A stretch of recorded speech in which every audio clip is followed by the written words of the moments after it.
Nós estamos ao vivo, hein, galera? Isso aqui vai para o YouTube também, isso? Tá fazendo Vamos, vamos. parte da coisa toda? Maravilha. Legal, legal. As discussões lá, quem tiver interesse, beleza. E tá dando umas visualizações, assim, eu ando acompanhando por alto, assim, tem uma galera assistindo, sabe? Ah, legal. Muita gente eu acho que gostaria de participar, mas a gente tem essa coisa do horário, né? Enfim, a gente tem que ter um horário, mas inviabiliza para um monte de gente. Um monte de gente estava acompanhando, não consegue na segunda-feira esse horário, mas é o horário que foi possível, não tem outro jeito, né? Não tem o que Uhum. fazer. Bom, Assim. então vamos lá, Dirção. Acho que eu falei para o Dirção puxar esse papo aí, né? Que é essa questão dos níveis de atuação da permacultura, individual, comunitário, macro, que ele propôs, já vem falando um pouco, para a gente iniciar, então, esse bate-papo aí. Beleza, Dirce? Beleza, vamos lá. Como eu puxei, vou fazer uma fala inicial aqui, que eu quero simplesmente fazer uma fala inicial. Nada além disso, a gente depois vai discutindo e vai conversando a partir disso, a partir de outros temas que forem surgindo, né? É um pouco essa ideia de trabalhar os desafios, então, da formação do permacultor. Lembrando que o objetivo do nosso grupo Mandioca Subversiva nesse semestre, conforme foi acordado lá atrás, já em janeiro, é que a gente trabalhasse a ideia da divulgação, da difusão da permacultura, do ensino de permacultura, da aprendizagem de permacultura, e que nós, então, passaríamos aí, pelo menos esse semestre, que está se encerrando agora, acho que a gente vai prorrogar isso para o próximo semestre também, mas que a gente, então, desse uma contribuição de uma reflexão sobre o ensino de permacultura, sobre como ensinar permacultura para além do PDC, ou dentro do PDC, não importa, mas que a gente tivesse essa reflexão. Então, todas as falas que estão sendo colocadas neste semestre, elas são oriundas desse desejo de trabalhar alguma colaboração para o ensino e a aprendizagem de permacultura. Elas devem ser lidas nesse contexto de tentar trabalhar esse ensino e essa formação. E aí, uma das coisas que a gente começou a... Oi, alguém falou alguma coisa? Tudo bem? Estou seguindo. Uma das coisas que a gente falou, então, são esses desafios que a permacultura vai encontrar. Nesse momento, por exemplo, nós não podemos nos dar ao luxo de ter uma única frente de atuação. Quer dizer, a permacultura, da maneira como foi legada pelo Bill Mollison, principalmente, através dos sílabos e através dos escritos do Bill Mollison, ela tem muito uma escala de atuação, em primeiro lugar, pessoal, ela pensa ali dentro da ideia de uma propriedade, em segundo lugar, comunitária. No Bill Mollison, as coisas também não estão separadas, né? Não há uma divisão tão estanque entre aquilo que é dentro de uma propriedade e no seu entorno. Mas há um claro enfoque na atuação individual. O que eu faço dentro do meu sítio para que eu possa ter a minha propriedade antenada com essa ideia de uma cultura permanente. Quando você vai falar das técnicas, principalmente dos exemplos que ele dá, da maneira de atuação que ele fala, ele está sempre bem focado nisso. Embora o Bill Mollison reconheça, e isso está presente também nos escritos dele, essa necessidade de se pensar a permacultura para além das suas fronteiras, para além da sua cerca, para além da sua porteira, e pensar a permacultura também em outras escalas. Quem vai desenvolver isso melhor, ou quem vai colocar isso no centro das atenções, é o David Hogan, e que continua produzindo Reta Subúrbia, por exemplo, é uma maneira de pensar a permacultura dentro de uma escala da comunidade, dentro de uma escala do grupo, dentro de uma escala que não é mais simplesmente a escala da atuação do indivíduo dentro da sua propriedade privada ou dentro de algum tipo de atuação pessoal na terra, diretamente ali com a terra. O David Hogan vai, inclusive, trabalhar isso dentro da questão urbana e falar da permacultura nessa escala da cidade, da escala da vila, né? É a principal preocupação dele. E a gente falava que num país como o Brasil também é necessário pensar a permacultura para além, inclusive, da vila. Mas a gente está num país que tem uma altíssima concentração agrária, talvez uma das mais altas do mundo, certamente uma das mais altas do mundo, concentração agrária. Nós temos uma legislação que é altamente centrada na propriedade privada do solo, ela não enxerga, ela não é capaz de enxergar outros tipos de uso da terra que não seja o uso como propriedade privada. Nós temos uma legislação que privilegia o latifúndio, que privilegia a grande propriedade rural.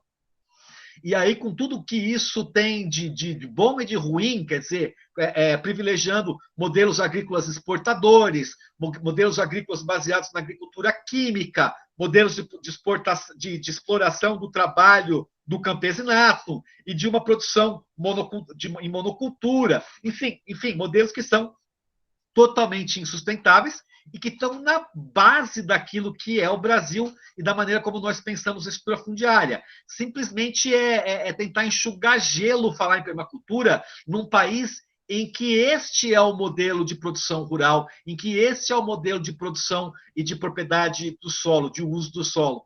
A gente também, então, tem que preparar a permacultura para pensar numa escala nacional, numa escala mais macro, numa escala de relações que estão além da nossa atuação diretamente com o solo, mas que partem para a nossa atuação como cidadãos, como pessoas que estão ali tendo que intervir num processo muito mais amplo, sem o qual a permacultura gira num vazio, né? Ela não vai muito além disso. E aí, então, esse é o desafio, né? Como é que é pensar, então? Não apenas um currículo, gente. Eu acho que a gente fez um esforço muito legal de pensar um currículo diferente, ou adendos ao currículo da permacultura clássica, ou maneiras de lidar com esse currículo da permacultura clássica, mas eu acho que a gente tem que também ter uma postura diferente quando nós falamos do ensino de permacultura no Brasil. E aí eu pensei aqui em cinco temas, eu não vou nem chamar de temas, mas 5 linhas pelas quais tudo aquilo que a gente fala em permacultura nas formações deveria, de alguma forma, estar contemplado. Não são temas para se contemplar, como a gente falou agora, por exemplo, da questão fundiária, que é um tema que é importante, legislação, que é importante a gente estudar, a questão de gênero, vou voltar um pouquinho depois nela, mas, enfim, de alguns temas que poderiam ser inseridos dentro do PDC, mas aqui eu queria falar de posturas que nós deveríamos ter como professores de permacultura.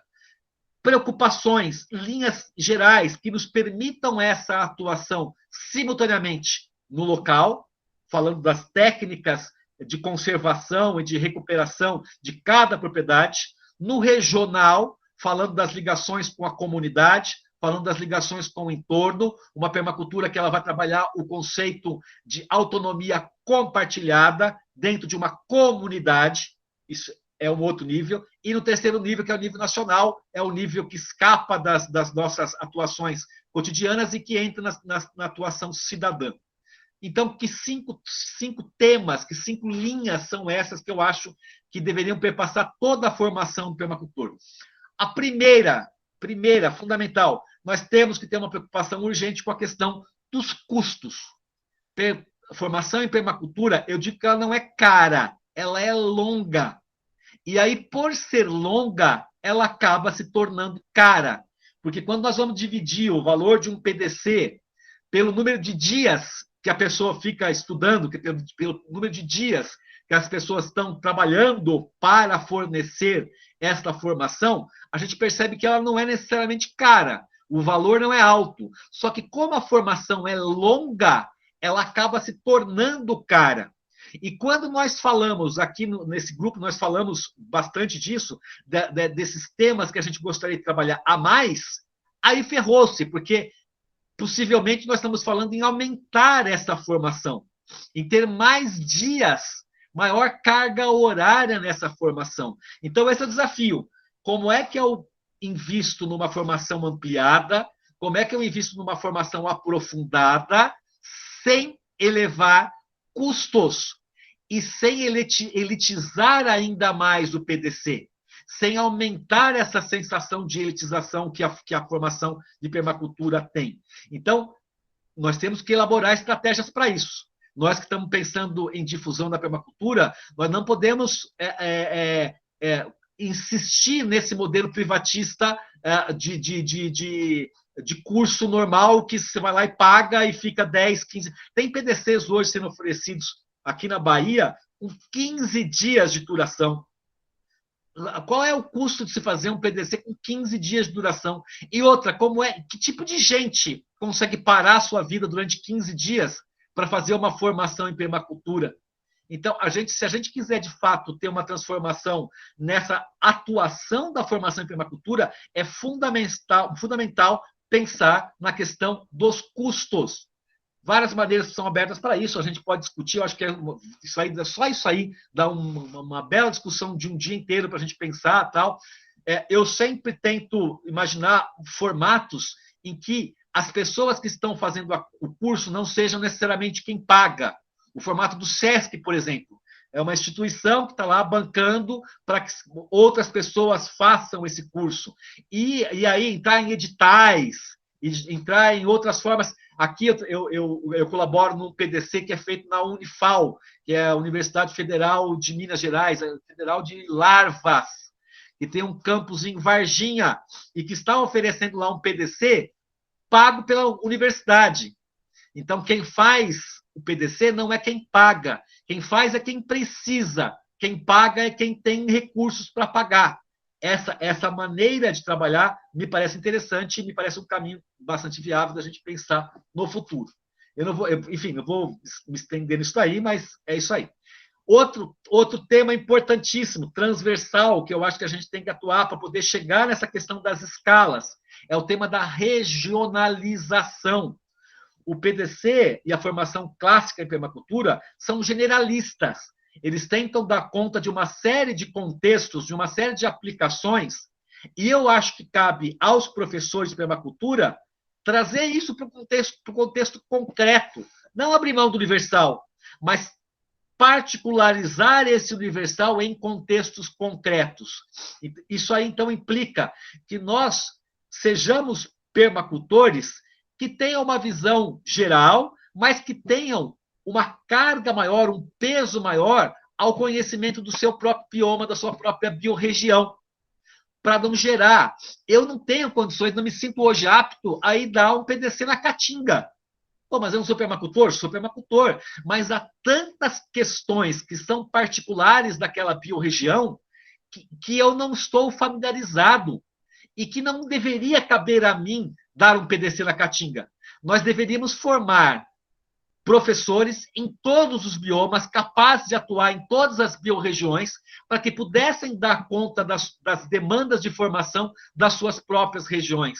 Ao invés de formar generalistas que são capazes de passar pelo Brasil inteiro, formar pessoas que vão lá, tendo uma visão geral, atuar na sua biorregião concretamente, atuar no limite na sua comunidade concretamente. Então, é um desafio também de nós formarmos nossos permacultores, não apenas com uma visão global, mas que sejam capazes de desenvolver a permacultura nos seus contextos de origem, que saiam dos cursos com ferramentas para desenvolver a permacultura na sua biorregião, na sua comunidade, e não apenas replicar um modelo global, um modelo abrangente, ok? Outro ponto que eu acho importantíssimo, nós precisamos, e aí tem várias coisas que esse grupo já falou, que vão nessa direção, nós precisamos formar permacultores que tenham uma capacidade de compreensão política, não necessariamente partidária, mas que compreendam a permacultura como uma ferramenta política, como uma ferramenta de ação na polis, como uma ferramenta de ação social, de ação e transformação social, que trabalhem a permacultura desde uma perspectiva de transformação do mundo, nas escalas locais, na escala nacional, na escala da propriedade, no município, no estado, no país, que trabalhem politicamente a inserção da permacultura, até para nós tentarmos escapar dessa grande armadilha que vem se preparando nos últimos tempos, que é a permacultura de direita, a permacultura neoliberal, a permacultura desengajada, a permacultura de jardinagem. Essa permacultura que não interessa a ninguém de nós, que não nos interessa como forma burguesa, como forma egoísta, como forma egocêntrica de cuidar do seu próprio umbigo. E outra também, que é uma outra armadilha que nós temos que escapar, é a permacultura SA, a permacultura dos grandes empreendedores, do transforme o seu sítio numa microempresa, do vamos ganhar dinheiro com a permacultura, aumente a sua produtividade com a permacultura, aumente a sua participação, o seu market share com a permacultura como diferencial de marketing para os seus produtos. Ah, que legal, o selinho permacultura, então você pode cobrar 60% mais caro, porque tem selinho permacultura. Escapar dessas armadilhas vai depender da gente ter uma formação em permacultura que seja uma formação fortemente politizada. Vamos ter que falar dessas questões de política para os nossos estudantes de permacultura. Outro ponto que é importantíssimo, e esse eu tenho me debruçado sobre ele, em breve quero fazer uma fala no grupo sobre isso também, é a questão da decolonização. O que eu tenho estudado um pouco sobre isso, eu acho que a permacultura ela sai na frente como movimento. Por quê? Porque desde o princípio, o Bill Mollison e o David Hogan, apesar de estarem na academia, nessa instituição formal, apesar de estarem num país colonizado pelos americanos, pelos ingleses, dentro de uma lógica extremamente violenta da colonização, etc., etc., eles sempre pensaram a permacultura como aberta aos saberes regionais, aos saberes ancestrais. A permacultura tem uma reverência aos saberes ancestrais lá no seu DNA, lá na forma como ela foi concebida. Um respeito a outros saberes e a outras formas que não a forma meramente acadêmica, mas também acadêmica, já está lá na origem da permacultura. Então, eu acho que quando nós pensamos nas diversas formas do que se chama hoje o movimento decolonial, a permacultura ela tem já ali um movimento muito interessante de olhar os saberes não ocidentais, os saberes não do colonizador, mas os saberes dos colonizados, os saberes dos oprimidos e não dos opressores. Mas falta o quê? Falta essa pluralidade que hoje se configura no decolonialismo, que é olhar a questão da mulher, que é olhar a questão de gênero com mais afinco, que é olhar a questão racial com mais afinco, que é olhar para o decolonialismo não como fenômeno típico apenas da tecnologia, e ele ser decolonial nas técnicas, tecnologias, mas ser decolonial na postura, na maneira como se relaciona com os saberes, na maneira como ele não vai colaborar com o chamado epistemicídio, com o assassinato de outras formas de saber, mas vai incorporar essas outras formas de saber e, principalmente, essas outras éticas. Eu acho que a ética da permacultura também ela é muito aberta à possibilidade de se casar, de se coadunar, de se misturar com outras formas de pensamento ético das comunidades indígenas, das comunidades negras, das comunidades LGBTQI+, das comunidades de pensamentos oprimidos. E isso cabe também a nós, como processo transversal, não é dar uma disciplina sobre isso no PDC, não é ter um tema sobre isso no PDC, mas é transversalmente conceber todos os temas do PDC de uma maneira decolonial, com um olhar decolonial, ok? Não simplesmente, claro, também falar sobre isso, mas já na estrutura dos nossos treinamentos ter isso já dado e colocado. Finalmente, já me estendi demais. É uma que eu acho que ela é ao mesmo tempo uma ameaça e uma possibilidade, e uma promessa, talvez. A permacultura, o conhecimento de permacultura tem que dialogar melhor com as redes digitais, com o mundo eletrônico, com o mundo das redes. Eu acho que, é óbvio, o Bill Mollison e o David Hogan nem pensaram nisso quando fizeram a permacultura, não podiam, não havia esse mundo disponível para que eles pudessem pensar. Então, eles pensaram lá o seu processo de produção de conhecimento de uma maneira muito século XX, sala de aula, basicamente sala de aula, livro, panfleto, congresso. Essa é a forma como os nossos pais fundadores da permacultura pensaram a difusão de conhecimento permacultural, porque é o que tinha. Como diz que em Piracá, é o melhor que está tendo. E é o melhor que está tendo, eles fizeram lá do jeito que ele é possível.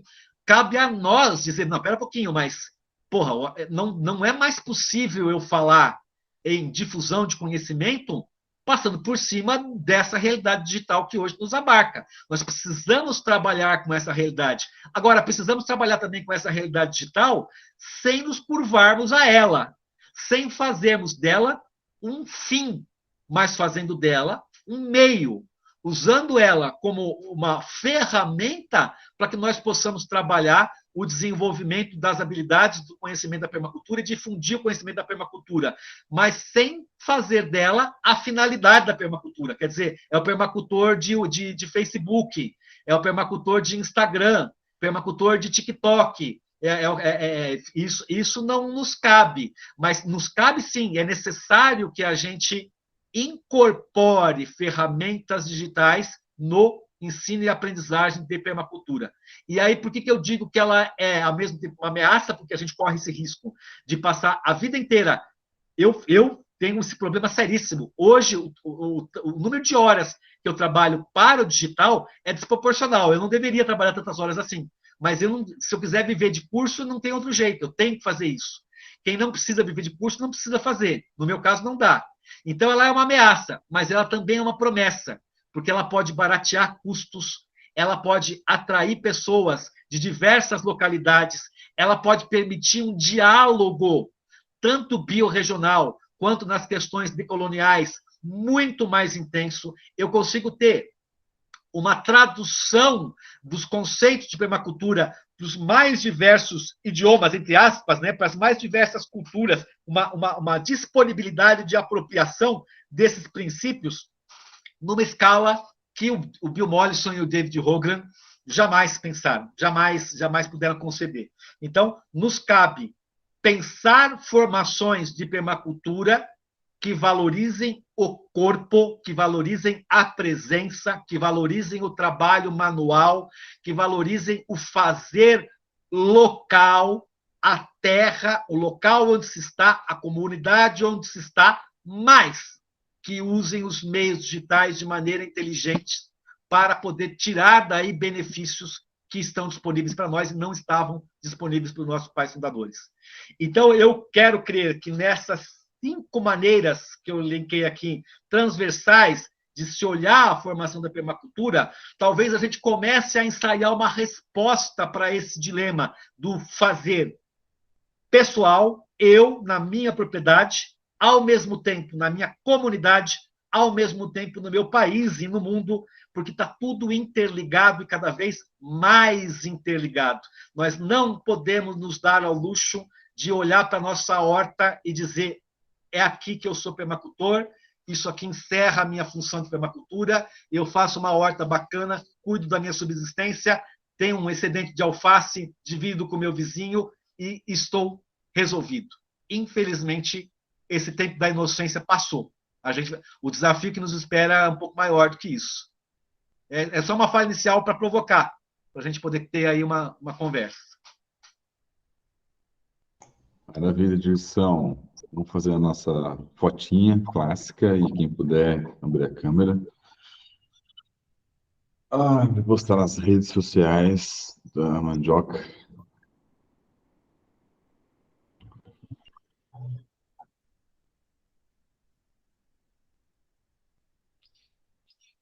E vamos lá. 1, 2, 3. Mais uma. Belezura. Malu já levantou a mão, Malu, é isso? Isso. Vai lá. Bom, eu anotei aqui todas as 5 questões que você colocou, e eu vejo que, claro, tem a primeira questão, cursos de formação, né? A gente não pode investir localizadamente e por um tempo determinado só, em alguns lugares especiais. A gente tem que tornar a permacultura uma política pública. Então, para isso, a gente tem que ir para cima de quem faz a política pública, né? Para tornar isso, popularizar isso de forma que seja estendida a todos, todo o tempo, né? O grande problema das ONGs é esse, não é extensível a todos e nem a todo tempo. Então, a questão é, os custos têm que ser incorporados numa política pública, seja ela municipal, estadual ou federal, né? E para isso a gente tem que trabalhar com os políticos que a gente votou, se aliou, etc., né? Quanto à biorregionalização, né? Eu acho... Não, você falou regionalização, né? Formação do homem no bioma e tal. Eu acho que também tem que trabalhar a questão das bacias hidrográficas, né? A partir das bacias, no intuito de preservar essas águas dessa região, a gente tem que se ver como pessoas biorregionalizadas. Então, eu vejo a regionalização muito ligada às bacias e, claro, a cada bioma. Cada bioma é uma realidade completamente diferente. Até cada, por exemplo, Mata Atlântica na praia e Mata Atlântica de altitude, já tem diferenças tremendas, né? Imagine biomas diferentes. Então, eu acho que tem que ir trabalhando por bacias e por bioma, né? Quanto à capacidade de compreensão política, bom, isso a gente tem que chegar a um denominador comum e no sentido de que o que é essencial se conhecer no Brasil, né? Para ter um mínimo de... Imagina um sujeito que... Formação política zero, né?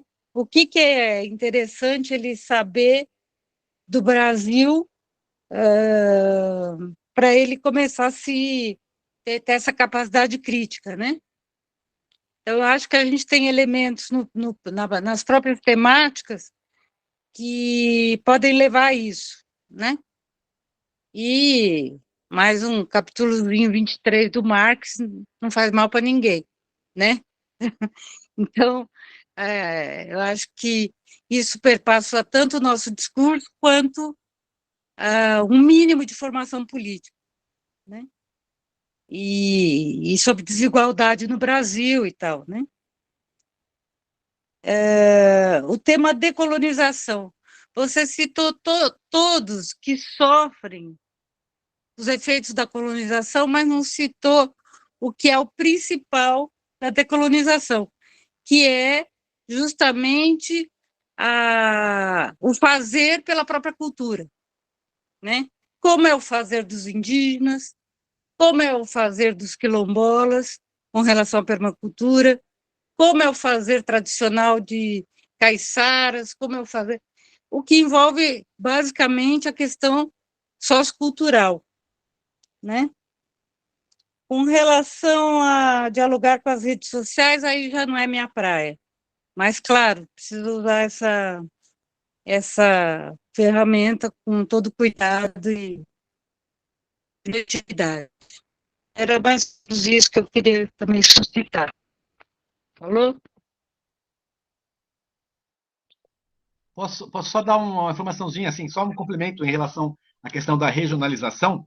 A permacultura, quando ela foi para o mundo, ela foi ali muito pela mão do Bill Mollison, né, que foi o grande divulgador, e aí eles começaram a se organizar a partir de lucros e criaram a permacultura latino-americana, que era uma instituição que levantava fundos europeus de diversas origens e promovia a permacultura na América Latina. A PAL chamava Permaculture América Latina, Permacultura América Latina.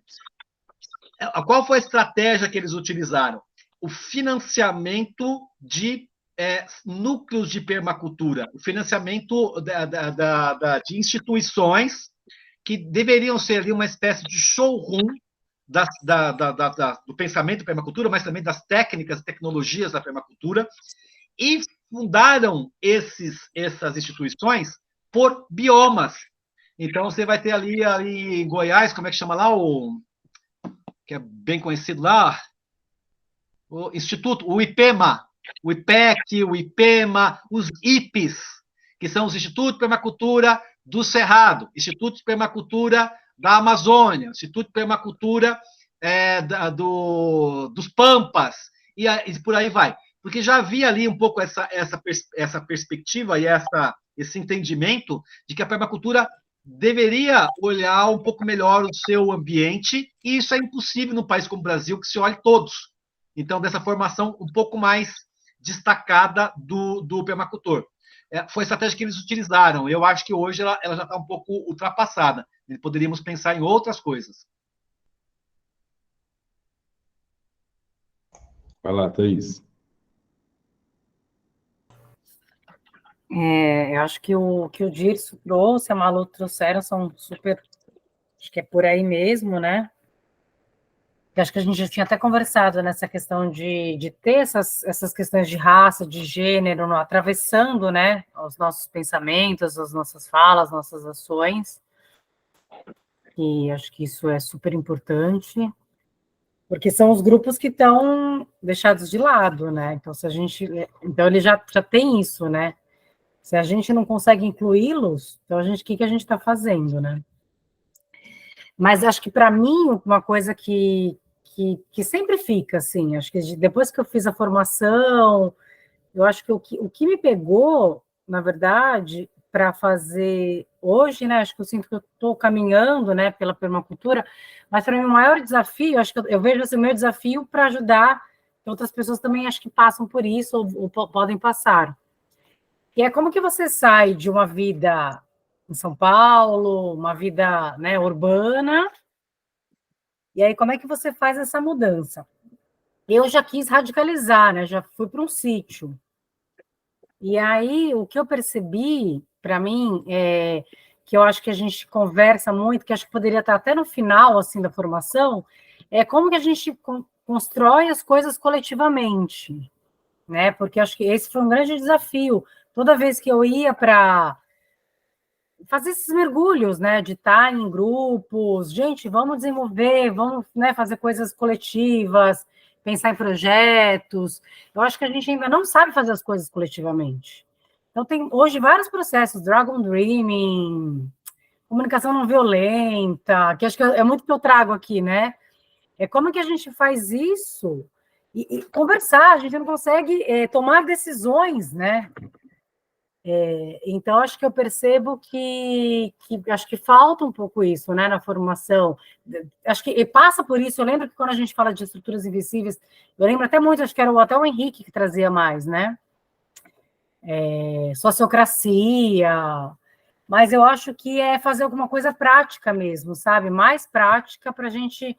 Como é que a gente comunica tudo isso, né? Porque é isso, a gente tem muita dificuldade do diferente, sabe? E aí eu acho que a hora que a gente junta tudo isso, todo mundo diferente, e aí acho que a gente fazendo isso dessa forma transversal, que inclui tudo isso. Por exemplo, hoje eu trabalho no instituto e a gente enfia um monte de coisa lá dentro, né? Pessoas com deficiência, pessoas pagando pena de que foram presas, Nossa, tem tudo que você possa imaginar ali. Pessoas que também não têm dinheiro, vão lá trabalhar para a gente ter uma rendinha, é um monte de coisa. Então, o desafio hoje é a comunicação. É como é que a gente fala com pessoas que sofrem opressões diferentes, de certa forma, né? E aí eu sinto que, às vezes, cada um quer puxar um pouquinho para a sua dor, né? Ah, aqui tem né? Eu já tive uma vivência indígena. Ah, eu sou negro. Ah, eu sou mulher. Eu sou muito pobre. Então, como é que você junta todas essas né, essas vítimas, sei lá, essas questões, como é que a gente conversa, né, para achar o comum, né? Como é que a gente acha o comum de tudo isso? Então, acho que eu iria também por esse caminho, que eu senti falta na vivência mesmo, né, pós-PDC. Só acrescentando o que a Thaís falou, e acho que é muito bem-vindo, mas decolonização é uma coisa, inclusão é um pouco diferente. Então, são duas temáticas a ser conversada, né? Que se acaba, claro, fazendo a inclusão através da decolonização, mas é a partir o que a gente está propondo é escutar as culturas indígenas, como é que elas lidam com a permacultura, entre aspas, dela, é escutar os quilombolas, como eles praticam a permacultura deles.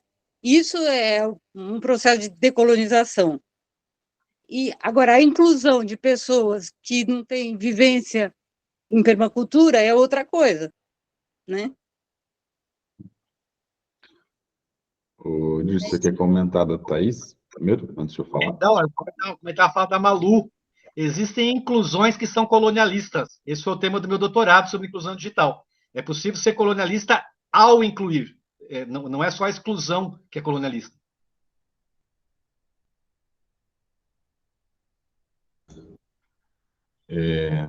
Pô, bem legal disso aí.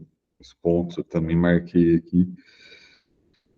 Alguns eu acho até mais fácil, assim, de a gente colocar em prática, né? Tipo, a questão do custo do PDC, da viabilidade financeira e para dar acesso às pessoas de baixa renda, né? Num sentido também de, de ser viável para pessoas fora dessa turminha que faz hoje o PDC, né? Que se diferencia por classe econômica e social, enfim, e condições também do tempo, assim, de passar X dias aí no intensivo, por exemplo, né?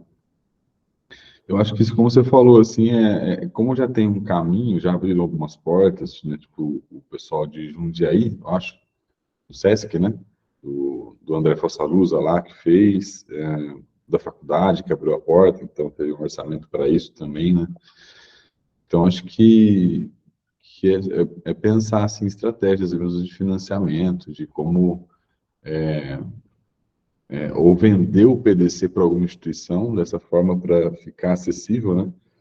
Tipo, que alguém compre esse projeto, essa ideia de curso de PDC, para que aí seja feita uma seleção de pessoas que sejam diversos lugares e histórias e classes de gênero, etc, né? Acho que o Fossa Luz, eu estou me recordando agora, ele falou bastante disso, né? Só até puxar a conversa com ele, fizeram critérios assim de seleção bem interessantes que pegou isso aí. Então, acho que financiamento, custo, assim, é uma coisa levantar, né? Levantar uma grana, assim, para oferecer é interessante. Agora, interessante não é mais fácil. Agora, a questão você falou aqui disso também, acho que era nesse ponto, né? De que com essas... Olha que legal, Felipe. Com essa questão de talvez aumentar a carga horária do PDC por acrescentar algumas coisas que a gente está levantando aqui, e essa é uma questão boa, assim, né? Porque a gente está, de fato, propondo, ou visando aqui acrescentar horas, né? Ou tirar alguma coisa, ou agregar em algum tópico ali que seja possível a gente dar uma outra visão, contornar por um outro caminho para chegar, passar por essas coisas que a gente está elaborando.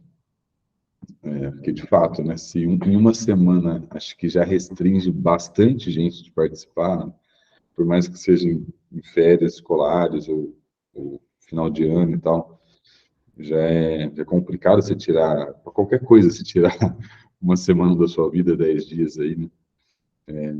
Se aumentar ainda mais, por exemplo, pensando no intensivo, pode ser também modular, mas pensando no intensivo, é um ponto delicado mesmo.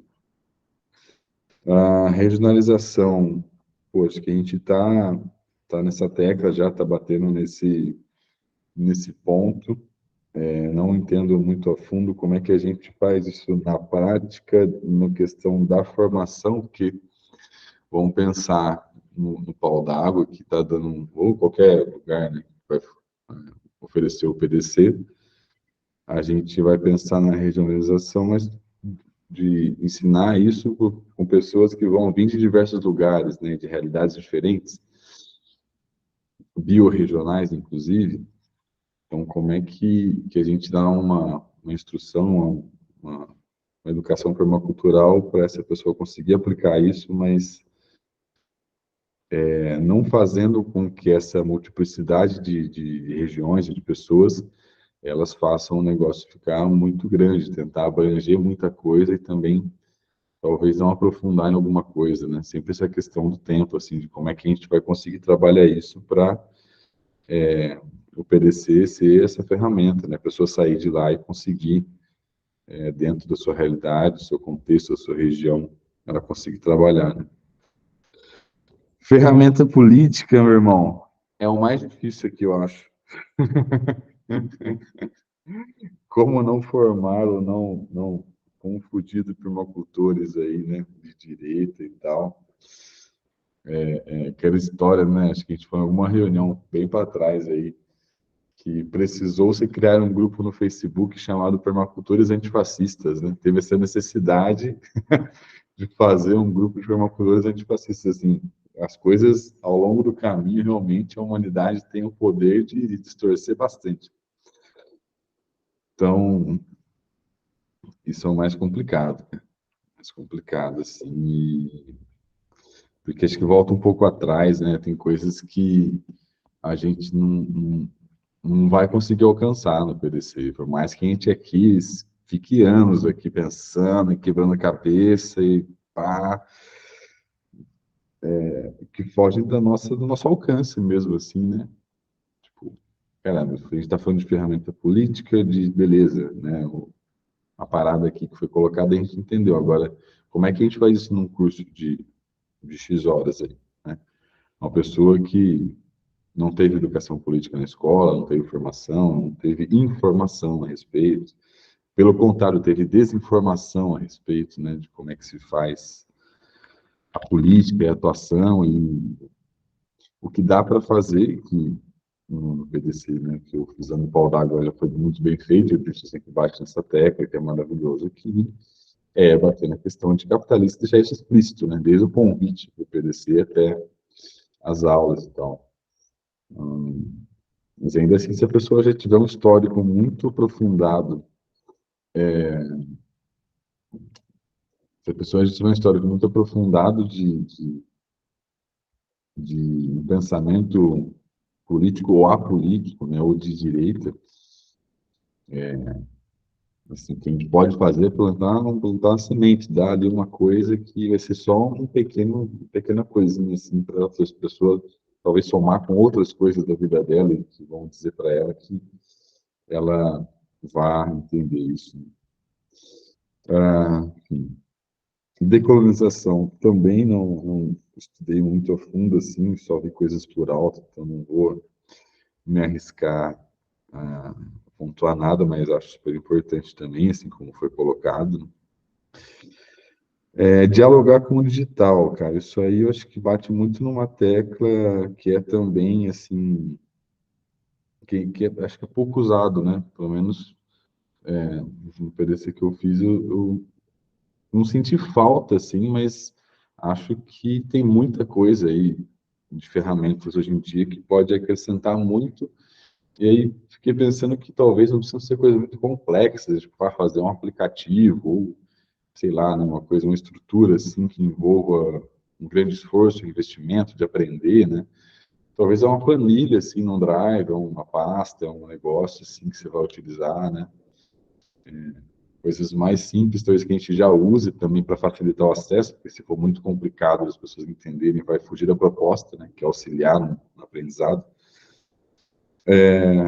mas eu acho que, pô, pode adiantar até várias coisas, etapas ali que, né, talvez sem essa ferramenta, esse suporte digital, tivesse que ter mais tempo para ser elaborado, ou a atividade ser feita, que o resultado se aproxime, assim, bastante, ou até aprimore o resultado desse tópico, assim, do aprendizado. E, assim, se quiser ir a fundo, eu nem sei, né, aí tem especialistas na área do digital, e com certeza tem muita coisa legal, assim, né? Softwares, né, tipo, sei lá, eu uso bastante aqui o Google Earth Pro, né, que é tipo um Google Maps, só que umas ferramentas a mais, isso aí, puta, já ajuda um montão, assim, de várias coisas, né, em várias áreas. E eu acho que é isso que a Thaís trouxe aí, Thaís. Eu fui ver na lista nossa lá que a gente levantou, da questão da coletividade e tal, né? A gente colocou aqui, ó, estratégias coletivas de aquisição de terra, que eu acho que é um pouco menos abrangente do que você estava falando agora, né? Mas eu acho bem importante mesmo, porque também foi bem colocado, assim, no PDC que a gente fez, mas essa é uma aventura de viver coletivamente, pensar o coletivo e se respaldar, assim, para fazer projetos, né? Para desenvolver iniciativas em grupo, seja de aquisição de terra ou de formação de alguma coisa, ou o que a gente está fazendo aqui, né? Lembrei do outro tópico que eu esqueci de falar. Pô, a gente já está usando esse tópico aí, né, direção? Se não fosse o Google Meet aqui, ó, o grupo tava parado até agora. Então, assim, estamos usando já, né? Olha que legal que a gente já conseguiu através de um negócio mó simples, assim, também, sem grandes aventuras, né? O grupo aí fazendo 3 anos, inclusive, já falei pro Dirce aí que vai fazer 3 anos em setembro, eu acho. Tinha que ter um negócio, hein? Tinha que ter uma edição especial aí, não sei, mas é isso.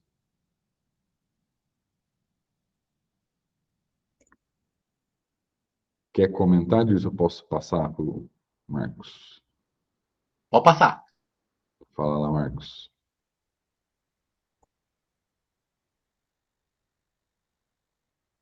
Tá desligado, parece.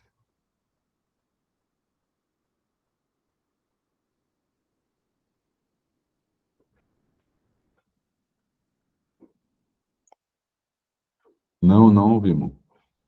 Não.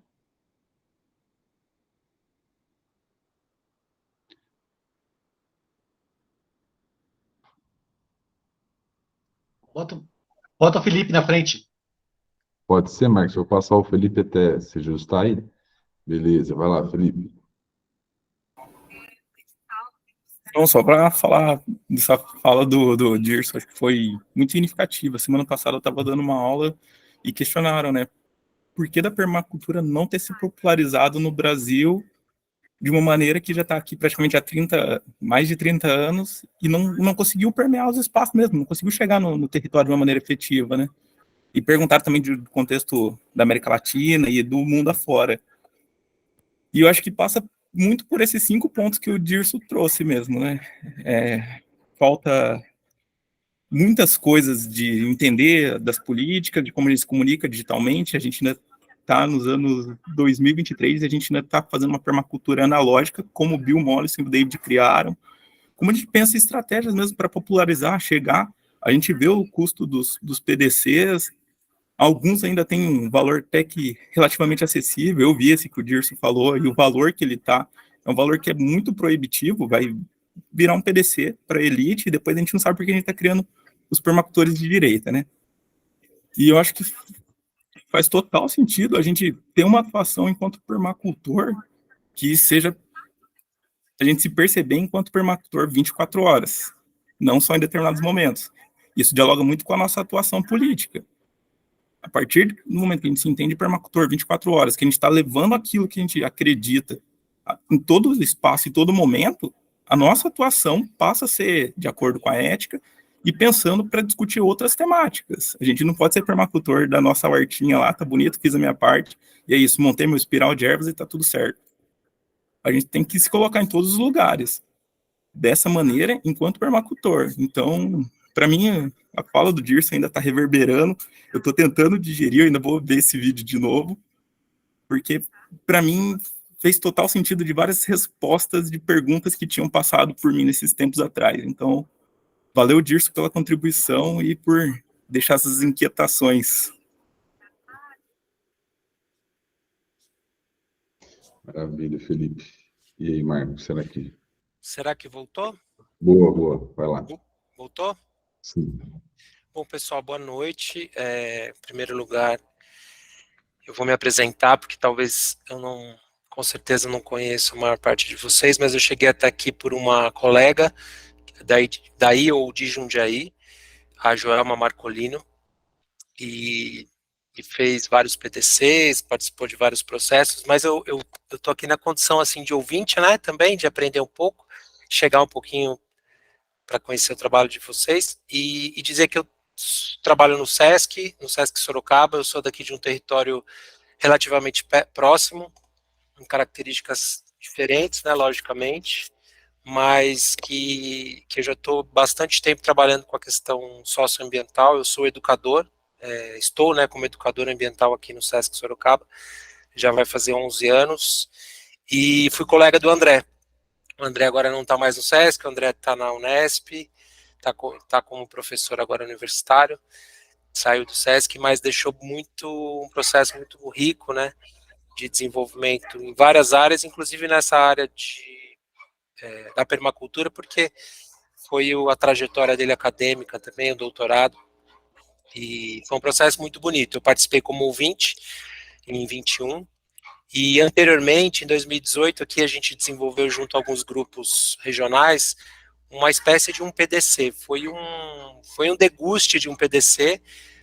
A gente, estrito sensu, não chamou de PDC, ou não pode chamar, porque por questões de carga horária, questão formativa, enfim, várias questões que eu acho que também são boas em alguma medida, mas que podem diminuir a capacidade de atuação de vários grupos, né? Simplesmente pela questão de a gente enquadrar como um PDC. Eu sei que essa não é a discussão aqui, nem a conversa, mas eu quero trazer essa diversidade, essa riqueza na diversidade, quando a gente pensa, por exemplo, em instituições que não necessariamente estão ligadas a questões mais rurais ou de planejamento e gestão de território, mas que fomentam a cultura no seu amplo aspecto, né? E o SESC é uma instituição que tem feito isso nos últimos anos, notadamente nessa área com caráter mais socioambiental. Então esse é o primeiro ponto que eu queria trazer, e esses processos são muito ricos, eles são muito dinâmicos também, né? Na medida em que a gente expande a percepção, passa pelos principais eixos de desenvolvimento de um PDC, mas trabalha com territórios, né? E esses territórios, para nós aqui, tem muito do caráter dos assentamentos de reforma agrária. Então tem uma questão, entrando dos tópicos que vocês trouxeram da questão política. Então isso para a gente é uma riqueza, porque traz o movimento de base, traz as necessidades cotidianas, traz as estratégias, o que está por detrás, o que é subliminar, né, o que é subentendido na permacultura, que seriam as estruturas invisíveis, né, um curso comum que a gente faz está lá para o final, mas que diz respeito muito sobre a característica e o modo de ocupação desses territórios, como eles se organizam, quais são as principais características, quais são os principais reivindicações, né, momentos políticos que nós temos passado aí. Agora há um grande otimismo, né, e há uma certa esperança aí para que esses programas, todos eles ligados à reforma agrária, ligados à questão da comercialização e da agroecologia, sejam implementados numa medida mais territorial. Então eu acredito que sim, que esses programas, que essas questões formativas, elas devem incluir, elas devem ser o mais acessível possível, e aí a questão é mais acessível para quem? Alguém ou um grupo deve ter um colchão administrativo financeiro para poder viabilizar a participação desses grupos, e aí eu acho que cada território, cada cidade ou cada contexto exige essa conversa a miúde, né, essa proximidade, para que a gente privilegie, sim, que a gente dê um foco e um olhar para agricultoras, para a questão de gênero, para a questão de raça, para a questão da transversalidade, para grupos de permacultura urbana ou periurbana, e isso é muito rico no processo mesmo de construção, né, desse tecido de se organizar, que a gente chama de cursos, mas de encontros que tenham esse caráter de discussão, porque muitas das vezes a gente vai encontrar questões muito abrangentes, mas também eu acho que é uma medida para que a gente possa entender a partir das necessidades, né? Também aqui na região a gente tem terras indígenas, temos em Itapiraí uma terra indígena Guarani bastante importante, o SESC também procura desenvolver trabalhos para além das questões nossas, enfim, é mais um olhar para dizer que tem instituições, eu acho que podem contar com a gente nesse sentido de expandir projetos, possibilidades de desenvolvimento de novas possibilidades, porque a gente está meio que pulverizado em vários municípios, né, do estado de São Paulo. Então a gente está lá desde Presidente Prudente até aqui a região metropolitana de São Próximo, a região do interior, a região metropolitana, a cidade de São Paulo também, as unidades da cidade de São Paulo, alguns colegas, né, têm interesse em conversar, em adaptar, em se apropriar disso para poder realmente que a gente consiga fazer como o pessoal da Associação Brasileira de Agroecologia está fazendo esse ano com o Congresso, com o CBA, que é o Agroecologia na Boca do Povo. Talvez a minha grande trajetória como educador seja fazer exatamente com a permacultura esteja na boca do povo, né? Em alguma medida. Se ela já está, mas para que a gente a considere como tal, né? Mas, enfim, essas são questões mais abrangentes que eu gostaria de trazer aqui para vocês. Muito legal, hein, Marcos? Muito legal mesmo, cara. Sem mais inscrições, Gilson, quer comentar aí? Eu quero fazer um desafio para nós, então, já que estamos nesse encerrando aqui. Bom, a gente tem a estrutura do sítio aqui. Tem alojamento, tem cozinha, caramba, 4. Então, vamos tentar, como grupo articular, um processo de formação para a permacultura, que não precisa ser um PDC, um processo de formação em permacultura que nós julguemos adequado, que nós julguemos digno, envolvendo parceiros ou não envolvendo parceiros, envolvendo vários grupos ou só a gente, não importa. O desafio nosso é o seguinte, que a gente traga para cá, ainda esse ano de 2023, será que é possível? Pelo menos 10 pessoas para fazer uma formação em permacultura que paguem 10% de um salário mínimo pela sua formação. 10% de um salário mínimo, para não ficar de graça, porque às vezes de graça também é meio complicado. 10% de um salário mínimo para fazer a formação. Eu dou a hospedagem e toda a estrutura gratuitamente. E a minha participação como docente, se for necessário, gratuitamente. Mas vamos tentar, então, articular aqui nesse grupo como nós faríamos isso. Como nós podemos fazer isso para trazer essas pessoas para cá. Ok? Desafio lançado para nós. Beleza? Topam? Maravilha. A Malu tinha levantado a mão de novo, Malu, fala aí.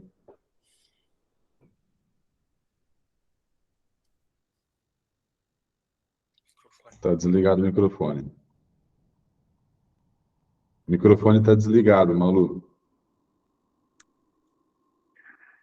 Sobre o processo de formação política, que você falou que você acha que é o mais difícil, Gozado, eu acho que é o mais fácil de todos, né?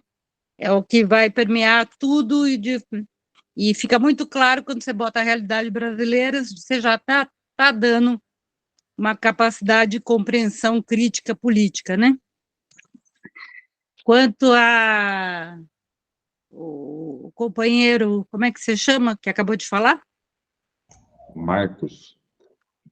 O Marcos, né? Só citando essa terra de Itapiraí, fui eu que fui procurar, selecionar e e achei essa terra a ser comprada para ser a terra indígena de Itapiraí, né? Que bom que está rolando aí.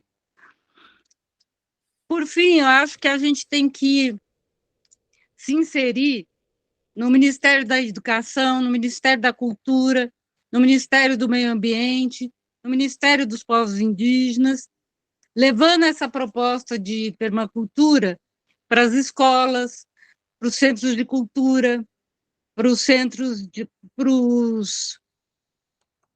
para os parques e aulas de formação do Ministério do Meio Ambiente, para o Ministério dos Povos Indígenas, que a gente tenha uma atuação que incida sobre o Estado, porque agora nós temos governo Lula, né? Podemos empurrar isso para frente. Em outras ocasiões, dificilmente a gente vai conseguir. Então, acho que também tem... E é isso a nível nacional, estadual, municipal, onde for possível entrar, seria muito interessante. Imagine se todas as escolas tivessem uma matéria de permacultura para as crianças. Seria o máximo, né? E assim por diante, é só isso. Tá bom? Boa noite. Legal. Ô Marcos, só rapidinho, se puder responder, agora ou não, já engatando na proposta do Dirso aí, como é que funcionaria, por exemplo, nessa prévia aí que o Dirso deixou, uma participação do SESC, de algum SESC, de uma unidade mais próxima de Piracaia? Eu penso que o caminho é sempre procurar a unidade, né, mais eu não sei se é Campinas, talvez, ou se é Jundiaí, enfim, eu não sei, geograficamente, Piracaia, né? Porque o que acontece é o seguinte, tem que ter uma demanda espontânea para que a gente possa entrar numa questão projetual do setor de programação, que é o setor ao qual a gente... E aí essa análise através de um técnico que esteja mais dedicado com relação a essa questão. Eu citei as duas unidades de Jundiaí e Sorocaba porque elas são unidades que têm esse cargo de educador ambiental e que, não por acaso, mas essas duas unidades contam com pessoas cujo tema tem mais familiaridade. Então a gente consegue colocar isso no escopo do projeto, mas, enfim, dá para a gente pensar mais para frente, em 2024, enfim, para outros anos. A gente teria que reorganizar, pensar, mas é possível a partir da regionalidade, que tem interesse, tem a adesão da unidade, do setor, da equipe, né? Eu falo um pouco por aqui, porque a gente consegue desenvolver todo ano atividades que estão relacionadas com ou não permacultura. A gente tem uma feira mensal agroecológica, que a gente já faz aqui com fomento aos produtores, tem projetos que são específicos, né? A gente desenvolve, mas acho que seria nesse sentido. Legal, muito bom. Parece que tem Bragança, né? Que é perto lá. Beleza. É isso? Alguém mais falou alguma coisa? Encerramos? Encerramos? Beleza. Muito bom. Tá bom. Eu só tenho uma dúvida. Então, daqui a 15 dias, Adriana Galbiati com a escala de permanência do EP, como é que é? Iomens. Vamos falar sobre escala de permanência. Abraço, até mais. Beleza, Tchau. gente. Valeu. Até mais. Tchau, tchau.